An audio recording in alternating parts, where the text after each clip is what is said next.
பாஜக மேலிட இணை பொறுப்பாளர் சுதாகர் ரெட்டி பாஜக மூத்த தலைவர் தமிழிசை சவுந்தரராஜனை சென்னையில் உள்ள அவரது இல்லத்தில் சந்தித்து பேசினார்.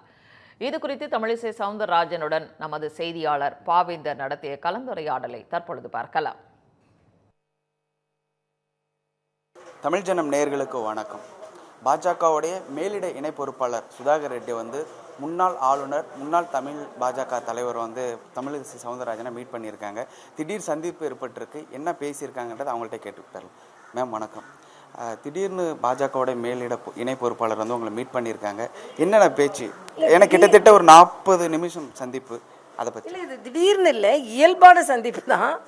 எப்போவுமே ஒரு நிர்வாகம் மாறும் பொழுது எங்களை மாதிரி மூத்த தலைவர்கள்ட்ட சில ஆலோசனைகள் பகிர்ந்து கொள்வோம். இப்போ 11வது ஆண்டு மரியாதைக்குரிய பாரத பிரதமர் வெற்றிகரமாக ஆட்சி நடத்தி இருக்கிறார். கரோனா போன்ற சவால்களை சமாளித்து இருக்கிறார். தீவிரவாத தாக்குதலை சமாளித்து இருக்கிறார். இது எல்லாமே தமிழக மக்களுக்கு எப்படி எடுத்து செல்வது, தமிழக மக்களின் உணர்வோடு நாம் உண்மையிலே இருக்கிறோம் என்பதை எப்படி அவர்களுக்கு எடுத்து செல்வது என்பதை பற்றிய ஒரு விவாதம் நடைபெற்றது. திராவிட முன்னேற்ற கழகத்தை சார்ந்த முதலமைச்சர் தஞ்சாவூரில் சொல்கிறாரு, கவர்னர் அவர் சொல்கிறாரு 8 பில்லுக்கு கொடுத்துட்டாரு, மிச்ச பில்லுக்கு கொடுக்கல அப்படின்னு. அவர் யாரையும் கட்டாயப்படுத்த முடியாது. ஏற்கனவே தமிழ் பல்கலைக்கழகம்னு ஒன்று இருக்குது, மறுபடி கலைஞர் பேரில் பல்கலைக்கழகம் கொண்டு வர்றாரு. அப்போது இதை பற்றி விவாதிப்பதற்கும் ஆலோசனை செய்வதற்கும் கவர்னருக்கு நேரம் வேண்டும். யுஜிசி போன்றவர்களிடம் விவாதிக்க வேண்டியதும் இருக்கலாம். ஆக எல்லாவற்றையுமே நீங்கள் அழுத்த முடியாது. இது ஜனநாயக கட்சி ஆட்சி. ஜனநாயகத்தில் நீங்கள் ஆளுநரை அழுத்தி நீங்கள் கருத்துக்களை சொல்ல முடியாது. இன்னொன்று சொல்கிறாரு, நான் மிசா போன்றவற்றையே எதிர்த்த வேணும். அப்போ மிசாவை கொண்டு வந்த காங்கிரஸையும் கூட வச்சுருக்கீங்க.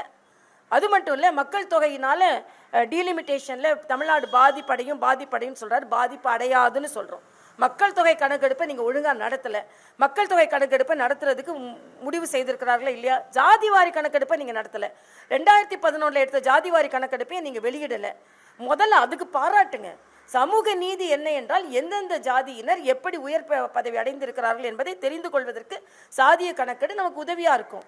ஆக நீங்கள் செய்யலை, அதை செய்கிறார்ல, அதை பாராட்டுங்க. 2026 சட்டமன்ற தேர்தலில் பாஜக எப்படி தேர்தல் எதிர்கொள்ள போகிறாங்கன்றத வியூகங்கள் வகுத்துக்கிட்டு இருக்கீங்க. ஸோ அதை பற்றி சில தகவல்கள் சொல்லுங்கள். இல்லை, நாங்கள் மிக தெளிவாக திராவிட முன்னேற்ற கழகம் எதிலெல்லாம் தோல்வி அடைந்தது, அவர்கள் வாக்குறுதிகள்லாம் எதையெல்லாம் அவங்க நிறைவேற்றலை, தமிழக மக்களுக்கு எந்தெந்த வகையில் தமிழக உரிமைகளை விட்டு கொடுத்தார்கள், அது முல்லை பெரியாராக இருக்கட்டும், காவேரியாக இருக்கட்டும், தமிழக உரிமையை பற்றி இன்னைக்கு பேசுகிறார்கள். ஆனால் கூட்டணி கட்சி வரும்போது உரிமை பற்றி பேச மாட்டார்கள்.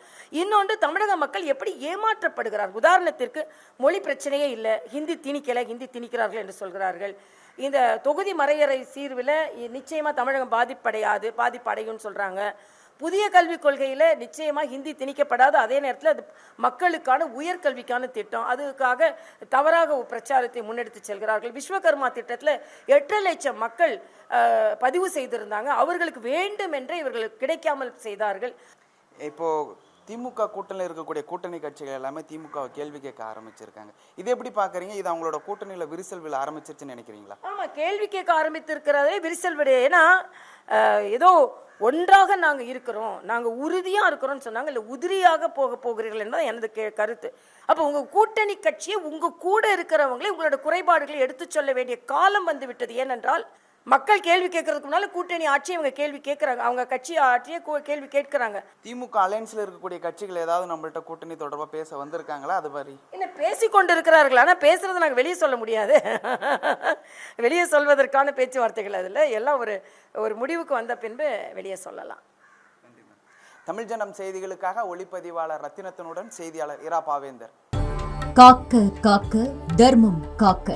மதுரையில் கந்த சஷ்டி கவசம் பாடும் 5 லட்சம் முருக பக்தர்கள். மாபெரும் ஆன்மீக சாதனைக்கு நம்மால் முடிந்த பங்களிப்பை நல்குவோம், புண்ணியம் பெறுவோம்.